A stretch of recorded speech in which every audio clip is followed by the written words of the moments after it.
இயேசுவுக்கே புகழ், இயேசுவுக்கே நன்றி. இன்றைக்கி நாம் நம்மை உயர்த்தி மேன்மைப்படுத்தும் தேவன், நம்மை உயர்த்தி மேன்மைப்படுத்தும் தேவனை பற்றி இன்றைக்கி தியானிக்க போகிறோம். நமக்கு பாருங்கள், ஆண்டவர் நிறைய ஆசீர்வாதங்களை கொடுத்துக்கிட்டே இருக்கிறாரு. நிறைய அன்றாடம் நம்ம வாழ்கிறது, நம்ம எல்லாமே அவருடைய ஆசீர்வாதத்தால் தான். இந்த ஆசீர்வாதம் எவ்வளவோ ஆசீர்வாதங்கள் நமக்கு கொடுத்துக்கிட்டு இருக்க இந்த காலகட்டத்தில் அவர் பாருங்கள், நான் உன்னோடு இருக்கிறேன்னு சொல்லிட்டு அவர் சொல்கிறார் பாருங்கள். அதுதான் நமக்கு ஒரு பெரிய ஆசீர்வாதமாக இருக்குது. நான் உன்னோடு இருக்கிறேன், நான் உங்களோடு இருக்கிறேன் அப்படின்னு சொன்ன தேவன் நம்மளோடு இருந்து நம்மளோடு செயலாற்றுகிறார். நம்மளோடு செயலாற்றுவது மட்டும் இல்லாமல் நம்ம உயர்த்தி மேன்மைப்படுத்துகிறார். இந்த மாதிரி உயர்த்தி மேன்மைப்படுத்திய தேவன் யாருன்னு சொல்லிட்டு நம்ம இந்த விவிலியத்தில் நம்ம இன்றைக்கி தியானிக்க போகிறோம். பாருங்கள், நல்லா கவனிங்க. மோசே நான் உண்மையற்ற ஒருத்தர். அவருக்கு பாருங்கள், பேச்சு வராது, திக்குவாய். அவரை தேர்ந்தெடுக்கிறாரு. எதில்? அந்த கொடூர எகிப்து தேசத்திலே இருந்து இஸ்ரேல் மக்களை மீட்டு கொண்டு வர்றதுக்காக அவரை தேர்ந்தெடுக்கிறாரு. அவரை தேர்ந்தெடுத்து அவருக்கு முதல் அவர் சொல்கிற ஆசீர்வாதம் என்ன? நான் உன்னோடு இருக்கிறப்பா, நீ எதுக்கும் கவலைப்படாத, நீ எதற்கும் அஞ்சாத, நான் உன்னோடு இருக்கிறேன் அப்படின்னு சொன்னது தான். அதே போல் அவரோடு இருந்து நிறைய அவருக்கு அதிசயங்களையும் அற்புதங்களையும் செய்கிறாரு அவர் மூலியமாக நம் தேவன்.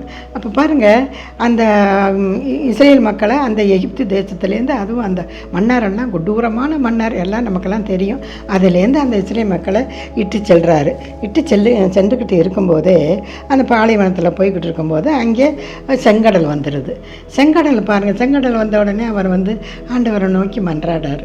அவர் சொல்கிறார், நீ எதுக்கும் அஞ்சாதே, நான் உன்னோடு இருக்கிறேன், நான் சொன்னுவது மட்டும் அதை செய்தால் போதும் அப்படின்னு சொல்லிட்டு அவர் என்ன சொல்கிறார்? கையை நீட்டி நீ உன் கையில் இருக்கும் கோலை உயர்த்துங்கிறாரு. அந்த செங்கடல் பிரிஞ்சு போகுது. பாருங்கள், அவர் சொல்கிற கட்டளையை அப்படியே நம்ம கேட்டு கீழ்ப்படிந்து அந்த வார்த்தையை நம்ம கேட்டு அந்த வார்த்தையின்படி நம்ம செயலாக்கும்போது அங்கே அருமையான புதுமைகளும் அதிசயங்களும் நமக்கு நடக்குது. இதுக்கப்புறம் யோசுவா பாருங்கள், யோசுவாவை தேர்ந்தெடுக்கிறாரு. இதோட மோசேக்கு இந்த பாலைவனத்தில் அவர் மக்களை கடத்தி சென்றதோட சரி. அதோட இப்போ மோசேயை தேர்ந்தெடுக்கிறாரு. மோசையை தேர்ந்தெடுத்து முடித்த உடனேயே யோசுவாவை அவர் தேர்ந்தெடுக்கிறாரு. யோசுவாவை தேர்ந்தெடுத்த உடனேயே அவரும் ஒரு நல்ல நம்பிக்கைக்குரியவர். அவர் என்ன செய்கிறாரு? அவர் ரொம்ப அந்த யோசுவாவை தேர்ந்தெடுத்த உடனேயே அவர் சொல்கிறாரு, நான் மோசையோடு இருந்தது போல் நான் உன்னோடும் இருப்பேன் அப்படிங்கிறாரு. பாருங்கள், அதனால் அவர் ரொம்ப ஆண்டவருக்குள்ளே ஒரு நல்ல பக்தியான ஒரு நல்ல ஆசீர் உள்ளவராக இருந்தார். அது பாருங்கள், நம்ம படிப்போம். யோசுவா 1ஆம் அதிகாரத்தில் 5 பாருங்கள். உன் வாழ்நாள் முழுவதும் எந்த மனிதனும் உன்னை எதிர்த்து நிற்க மாட்டான். மோசேயுடன் நான் இருந்தது போல் உன்னோடும் இருப்பேன். உன்னை கை நெகிழ மாட்டேன், கை விடவும் மாட்டேன் அப்படின்னு சொல்லிட்டு ஒரு பெரிய வாக்குத்தத்தத்தை அவர் கொடுத்தது இல்லாமல் அதே போல் அவரை உயர்த்துறாரு.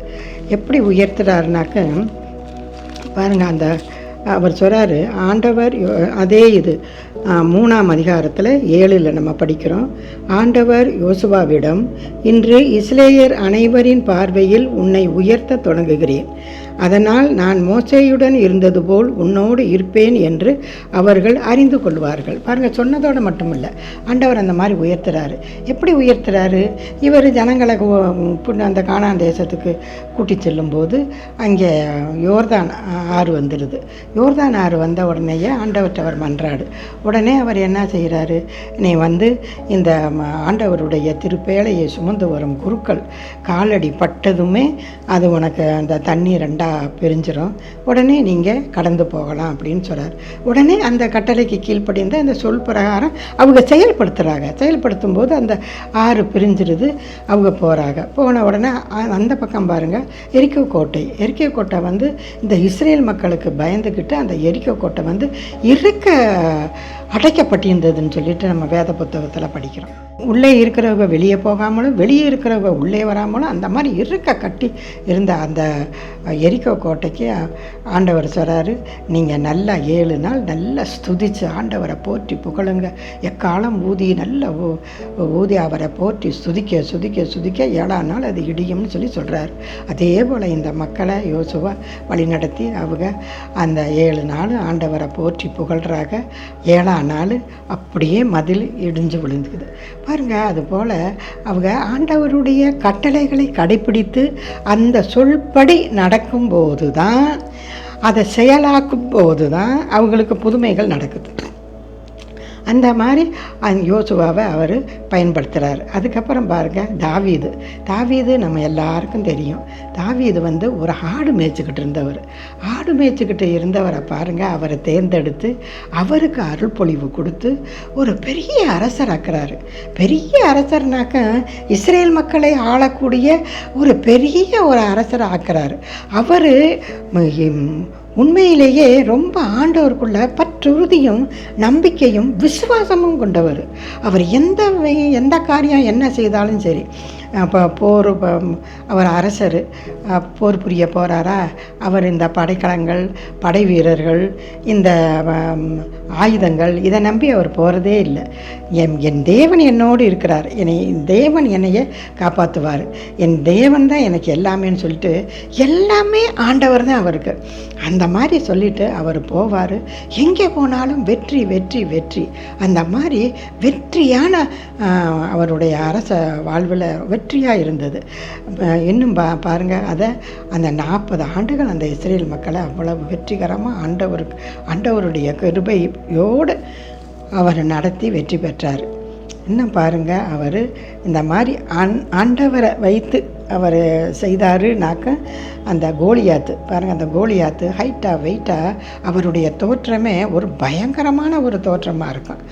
இதை பார்த்து இவர்களும் இந்த பெலிஸ்தியர்களும் இந்த கோலியாத்து எல்லாரும் வந்து இவங்க என்ன பண்ணுறாங்க, அந்த பெலிஸ்தியர் நம்ம இஸ்ரேல் மக்கள் படையினரை ஏளனம் செய்து உங்களை எப்படி நான் அடிமைப்படுத்துவேன்னு சொல்லிட்டு இப்படி சொல்லிக்கிட்டு இருக்கும்போது அவர் சொல்கிறாரு, நான் வந்து அவங்கெல்லாம் இங்கே வந்திருக்க போர் வீரர்களையும் ஆயுதங்களையும் நம்பி வந்திருக்கிறாங்க. ஆனால் நான் பாருங்கள், ஆண்டவரை நம்பி போகிறேன், என்னை அந்த கோலியாத்தை என் கையில் ஒப்படைப்பார் அப்படின்னு சொல்லிட்டு அவர் பாருங்கள், ஒரு ஆயுதம் ஒரு கவசம் எதுவும் போடலை. அவர் ஒரு 5 கூழாங்கல்லையும் ஒரு கவனையும் எடுத்துக்கிட்டு போகிறாரு. போய் நான் தேவனை நம்பி போகிறேன்னு சொல்லிட்டு அந்த நம்பிக்கையோடு அவர் அந்த ஒரு கூழாங்கல்ல வச்சு அந்த கவனில் வச்சு அவர் நெத்தியை பார்த்து குறி வைத்து சுடுறாரு. அது அப்படியே போய் அந்த நெத்திக்குள்ளே போயிடுது. போன உடனே அப்படியே அவருக்கு குப்பரை சாஞ்சிட்றாரு. மழை போல் நின்ற அந்த மனுஷன் அப்படியே குப்பரை சாஞ்சிட்றாரு. சாஞ்ச உடனேயே தாவீது அவர் மேலே ஏறி அவர் வாளில் இருந்த அந்த வாளையே, அவர் உரையில் இருந்த வாளையே எடுத்து அவர் தலையை வெட்டிடுறாரு. அந்த மாதிரி அவர் ரொம்ப ஆண்டவருக்குள்ளே ரொம்ப மகிமையும் ரொம்ப விசுவாசமும் கொண்டவராக இருந்தார்.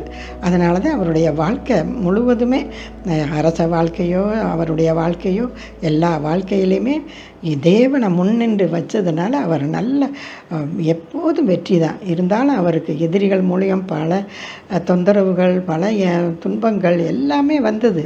எல்லாமே ஆண்டவருக்குள்ளே ஒப்படைத்து அவர் வெற்றியாக எல்லா வேலையும் செய்தார்.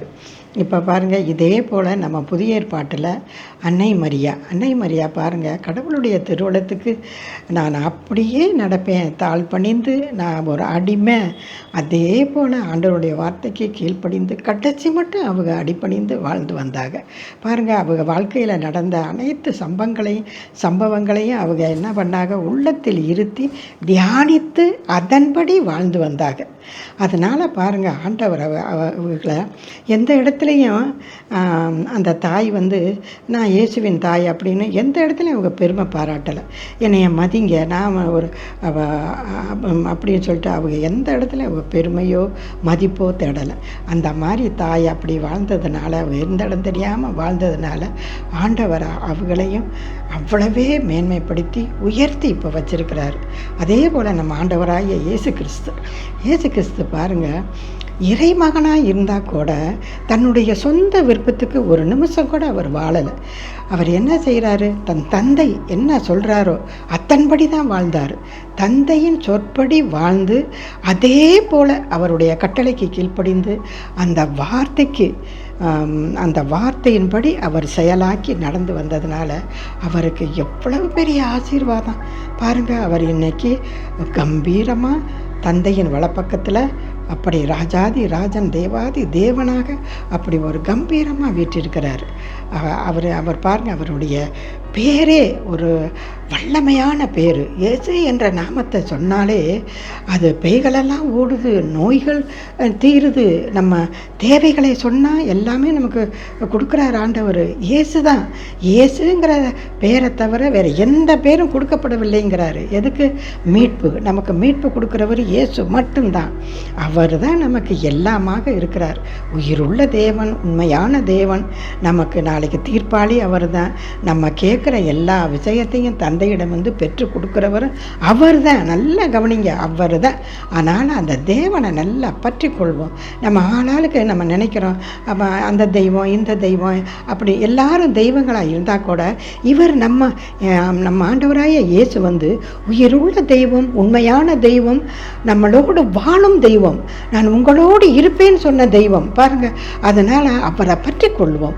இன்னுமாக பாருங்கள், இந்த மாதிரி அவர்கிட்ட இருந்து நம்ம அவரை பற்றி கொள்ளும்போது நிறைய ஆசீர்வாதங்களை கொடுக்குறாரு. இயேசு எவ்வளவு ஆசீர்வாதங்களை கொடுத்துருக்காரு பாருங்கள்.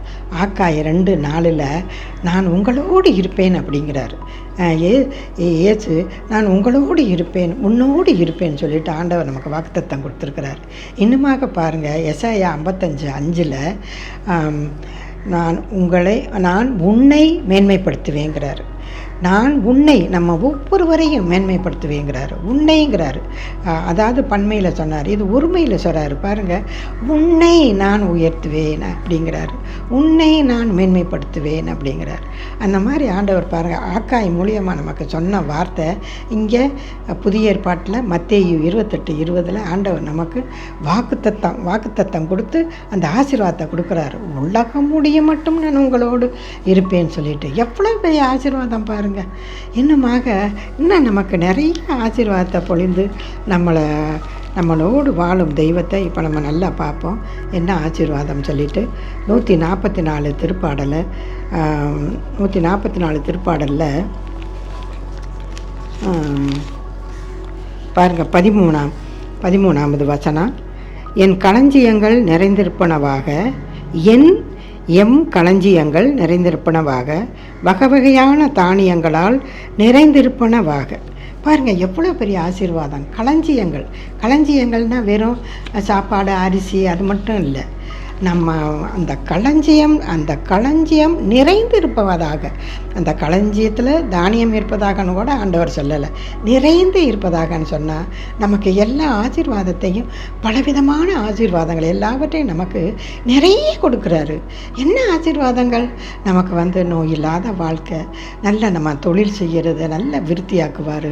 இன்னும் வந்து நமக்கு வந்து நம்ம என்னென்ன செய்ய நினைக்கிறோமோ அதில் நமக்கு வெற்றி கொடுப்பார். நம்ம போகையிலே வரையிலையும் நம்மளை காப்பாற்றுவார். இன்னும் எவ்வளவோ இது. குழந்தை இல்லாதவங்களுக்கு குழந்தை கொடுப்பாரு. பிள்ளைகளுக்கு மகளுகளுக்கெல்லாம் இது திருமணம் ஆகலையா, திருமணத்துக்கு ஏற்பாடு பண்ணி கொடுப்பாரு. எல்லாமே அவருடைய கட்டளையை கடைப்பிடித்து அவருடைய வார்த்தைக்கு நம்ம செயல்படும் போது தான் இது எல்லாமே நடக்குது. இப்போ இவ்வளவு வகையான தானியங்களால் நிரப்புவனவாகன்னு சொல்கிறாரு ஆண்டவர். அந்த வகையான ஆசீர்வாதங்கள் என்ன? நீங்கள் வந்து இணைச்சட்டம் 28ஆம் அதிகாரத்தில் 1-14 நல்லா தயவுசெய்து நல்லா படித்து பாருங்கள். ஆண்டவர் நமக்கு எவ்வளவு ஆசீர்வாதத்தை கொடுத்துருக்குறாருன்னு சொல்லிட்டு இன்றைக்கி நான் அதுதான் உங்களுக்கு படிக்கிறதுக்கு நான் சொல்கிறது. இந்த 28 இணைச்சட்டம் நல்லா குறிச்சிக்கோங்க.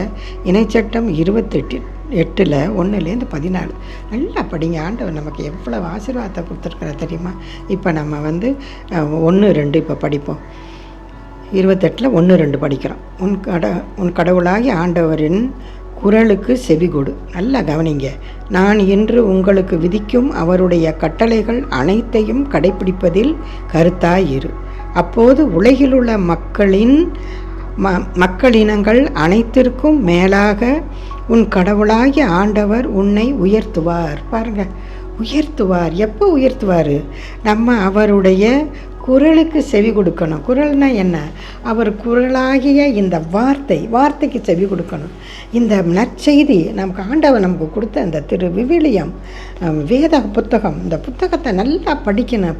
படிக்கத்தான் நம்ம ஆண்டவரை பற்றி நிறைய தெரிஞ்சுக்கிற முடியும்.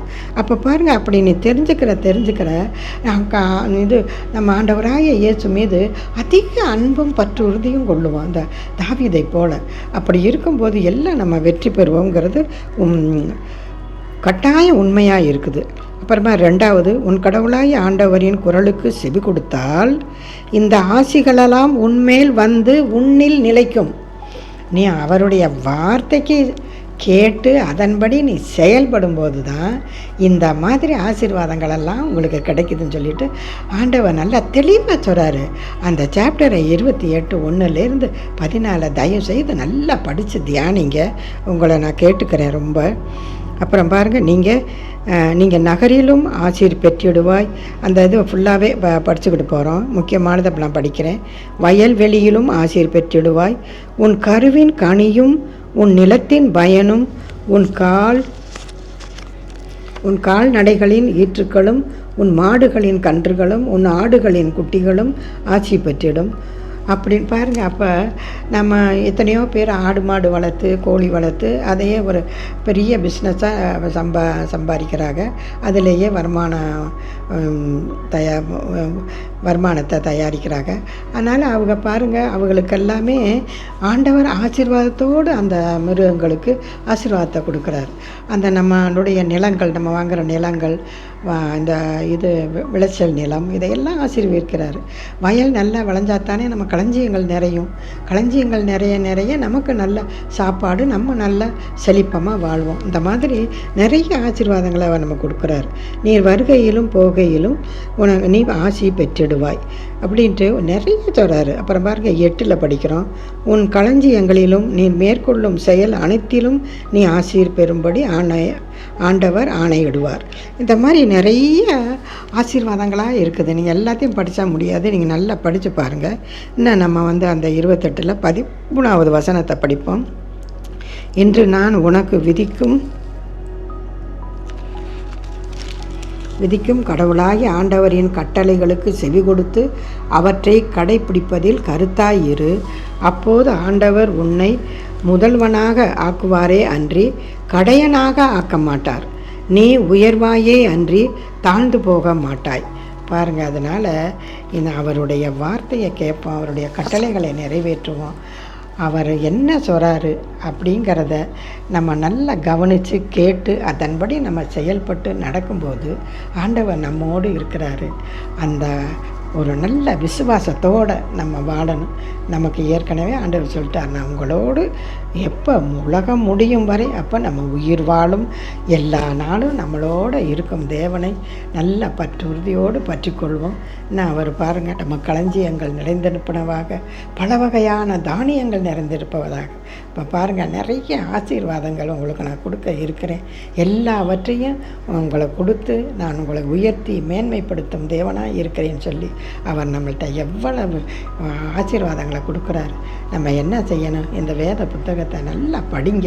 இந்த வருஷம் நம்ம ஒரு முடிவு வரணும். இன்றே நம்ம மனம் மாறியவர்களாக நம்ம இயேசுவின் கரங்களை பற்றுறுதியோடு பற்றி கொண்டு தாவீதை போல பற்றி கொள்ளணும். பற்றி கொண்டு அவர் என்ன சொல்கிறாருங்கிறத நல்லா படித்து தியானித்து அதன்படி வாழ்ந்து ஆண்டவர் கொடுக்கும் ஆசீர்வாதத்தை பெறுவோம். அவர் தான் நமக்கு எல்லாமாக இருக்கிறாரு. நமக்கு போதகரும் அவர் தான், ஆசிரியரும் அவர் தான். அவர் வாழ்க்கை தான் நமக்கு எல்லாமே எடுத்துக்காட்டு. இதனால் அவருடைய வார்த்தையை படிப்போம், அவருடைய வாழ்க்கையை படிப்போம், அதன்படி நடப்போம். அவர் தரும் ஆசீர்வாதங்களை நீங்களும் நானும் நம் குடும்பமும் பெற்று ஆண்டவர் நம்மளை உயர்த்தி மேன்மைப்படுத்தும் நம்ம தேவனை கரங்களை உறுதியோடு பற்றி கொண்டு அவரோடு நடப்போம், அவர் வழி செல்வோம். ஆமென். நன்றி, வணக்கம்.